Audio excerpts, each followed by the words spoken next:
Sveiki. Tai jau aš papasakosiu, kaip per 3 pasimatymus padaryti taip, kad mergina apie nieką apart jūsų galvot negalės. Ir tuo pačiu užsiimti dominuojančią poziciją santykiuose. Kas reiškia, kad visus sprendimus darysi tu ir su tavo nuomonė skaitysis. O ji bandys tau įtikti, kas ir privers ją pamest dėl tavęs galvą. Iškart noriu pasakyti, kad tai, ką aš papasakosiu šitam video, savyje turi melo, finansinių išlaidų ir net manipulacijų. Ir aš nerekomenduoju elgtis taip, jeigu tu ieškai tvirtų ir sveikų santykių. Šis video labiau skirtas tiem, kam visiškai nesiseka sukurti gilesnio ryšio su merginomis ir nori pagaliau įgauti nors kažkokį rezultatą. Metodas, apie kurį šiandien kalbėsiu, padės tau suprasti, kaip veikia merginų įsimylėjimas ir kokį efektyvų būdą galima panaudoti, kad jį sukelti. Pats aš savo tokiu būdu merginos neieškočiau dėl kelių esminių priežasčių.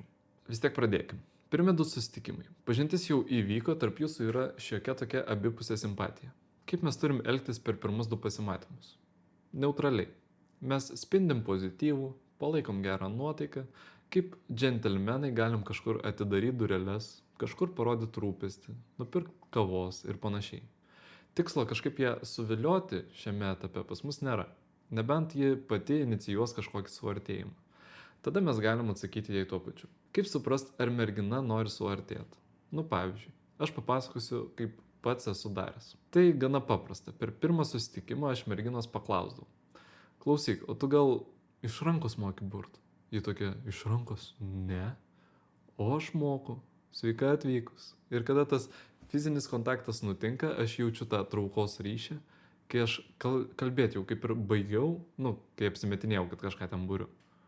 O mergina rankos nepaleidžia. Ir čia aš suprantu, kad taip, ji nori suartėjimo, nori kontakto.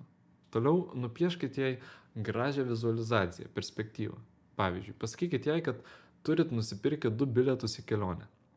Už 2 mėnesių į Dubajų, Maldyvus, Havajus ar kur tik norit.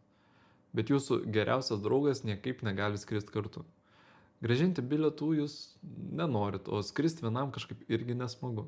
Ir tiesiog pasidomėkite, iš principo, ar pas ją tokia galimybė būtų. Mūsų smegenys neskiria tikrų dalykų nuo fantazijos. Duokit jai pafantazuot, duokit jai įsivaizduot, kaip kokosai su bananais nuo palmių patys jai į burną skrenda. Kokį mes įvaizdį čia bandom suformuoti? Stabilus vyras, kuris pasiruošęs santykiams, kuris pasiruošęs dėti daug pastangų į santykius, į savo merginą. Tik pastangas mes pradedam rodyti tik nuo antro pasimatymo. Nes per antrą pasimatymą reikia išsitempti ją arba kažkokiai nestandartiniai veiklai, ko ji dar nebuvo patyrus. Skrydis oro balionu, apsilankimas šaudykloje, galbūt safari kažkoks su automobiliais, kažkas tokio, ko dar nebuvo. Arba vietoj to galima tiesiog padovanoti gėlių puokštę, bet vėlgi nereikia banalybės. Nereikia dovanot raudonų rožių. Jeigu jūs nežinot, raudonos rožės jai patinka. Padovanokit kažką nestandartiško. Dabar internete per 3 sekundės galima rasti visokių rožių. Mėlynų ar kažkokių ten vaivorykštės spalvos, kažko netipiško. Ir būtinai argumentuokit, kodėl būtent tokias gėlės išsirinkot. Mergina turi pajausti, kad jūs apie ją pagalvojot. Nežinau, priburkit kažką ten. Nupirkau mėlynas rožės, nes mėlyna yra ramybės jūros spalva. O kai aš pagalvoju apie ramią nebanguotą jūrą, visada prisimenu tave ir tavo ramų charakterį. Tai mane tavyje ir sužavėjo. Tikiuosi, šios rožės primins tau, kas man tavyje labiausiai patinka. Viskas. Mergina jaučia, kad jūs nepirkot pirmų pasitaikiusių gėlių ir iš tikrųjų pasistengėt gražiai jai jas įteikti. Ką darom toliau? O toliau įdomiausia dalis. Mes artėjom prie kulminacijos. Susitarėm dėl 3 susitikimo. Tarp susitikimų nereikia pastoviai susirašinėti, jokių skambučių, mes tik susirašom lakoniškai paskirdami kitus pasimatymus. Plius minus kaip grįžai ir taip toliau po pasimatymų. Paskiriam 3 susitikimą, ten pavyzdžiui 8 vakaro centre. Sukanka 8 valandos, mergina ateina, o mūsų nėra. Praeina 5 minutės, 10, ji laukia. Mūsų nėra. Ji bando paskambinti, mes nekeliam ragelio. Ji dar kartą skambinam ir čia mes pakeliam ragelį ir sakom, klausyk, aš čia draugus sutikau, mes į barą užšokom, davai gal kokį kitą kartą susitinkam. Pasakykit tai tokiu mieliu, ramiu balsu ir numeskit ragelį. Telefoną galit išjungti iki ryto. Ji pradeda skambinėti, rašinėti, bando susisiekti, nesupranta, kas vyksta. Merginai tai labai nepatinka. Ką mes darom toliau? Kitą rytą mes įsijungiam telefoną, ten šimtai praleistų žinučių, kurie ant emocijų rašo visokius negražius dalykus. Mes, aišku, į juos neatsakom, daugelį atvejų mergina netgi dar kartą pabandys paskambinti ir pradės kažką tau aiškinti, kelti pretenzijas ir panašiai. Kaip tu galėjai, aš tavęs laukiau, pradeda kelti ant tavęs balsą ir štai čia mes turim ją apkaltinti. Sakom, klausyk, o kodėl tu taip su manim bendrauji iš vis? Gal tu pradžiai nusiramink, o tada vėl man perskambinsi. Ir vėl numetam ragelį. Ir va čia svarbiausia nepasiduoti. Čia turim nugalėti. Reikia ją apkaltinti, kad jinai po to mūsų atsiprašinėtų. Taip, būdas radikalus ir jeigu šitą video netyčia pamatys merginos, jos sakys, jeigu man kažkas tai padarytų, aš jį toli pasiūščiau. Draugai, aš jau tą girdėjau ne vieną kartą. Tik vat praktikoje tai veikia nors tu ką. Dabar, kai mes šitą situaciją matom iš šono, mes galim susimąstę, sėdėti ir galvoti, o vat suveiktų ar nesuveiktų. Bet kai tu esi pagautas emocijų, kada tu jau įsivaizdavai, kaip jūs skrendate į Dubajų, kaip jūs gimdot vaikus, tokia meilės banga, ir staiga tave grubiai nukelia į antrą planą, o paskui dar ir apkaltina. Patikėkit, draugai, net jeigu mergina dantį duoda, kad į tokį vyrą atfutbolintų, tai netiesa. O koks rezultatas? Mergina galiausiai už visą tai dar ir atsiprašinėja. O tos emocijos, kurias jį išgyvena, ir pyktis, ir nepasitikėjimas, ir noras būti kartu, ir dar tas atsiprašymas už viską, dėl ko tu pati nekalta, tos ryškios emocijos pririša ją prie mūsų. Nepamirškis, kad mūsų tikslas yra merginą sulaužyti, kad ji daugiau apie nieką galvoti negalėtų. Jeigu kažkas nori būti geru vaikinu, tai prašom. Bet reikia susitaikyti, kad su laiku tau pasakys jau vieną visiems girdėtą frazę. Tu žinoma geras, bet mes kartu būti negalim. Bet aš noriu tavęs kaip draugą. Taigi galit paeksperimentuoti, pasibandyti. Šitas būdas tikrai radikalus ir tikrai ne visom ir visiems tinkantis. Bet jis neabejotinai efektyvus. Noriu dar padaryti akcentą, kad šitas principas tikrai labai gerai veikiantis.